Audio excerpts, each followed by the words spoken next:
Hello everyone, আজকে তোমাদের সাথে শেয়ার করব গিফট আনবক্সিং একটা ভিডিও। যে গিফটগুলো আমি আমার বার্থডেতে পেয়েছিলাম সেগুলো আনবক্সিং করে নিয়েছিলাম, তাই ভাবলাম তোমাদের সাথে শেয়ার না করলে কী করে হয় বলো তো।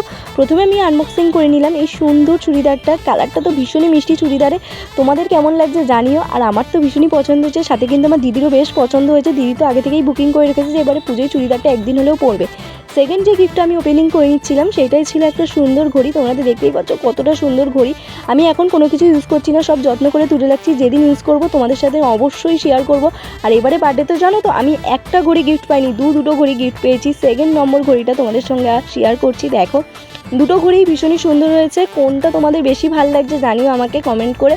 তারপর দেখো এখানে আরেকটা সুন্দর গিফট পেয়েছি, ধামাকা একটা গিফট পেয়েছি। আমি আমার জীবনে লাইফে বার্থডেতে এরকম একটা সুন্দর গিফট পেলাম।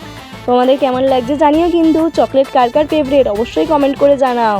তারপর আরেকটা গিফট যেটা ফটো ফ্রেম, এই গিফটটাও ভীষণই সুন্দর হয়েছে। আমার ফটো দিয়ে এরকম একটা ফটো থাকবে আমার ঘরে, সেটা আমারও ইচ্ছা ছিল।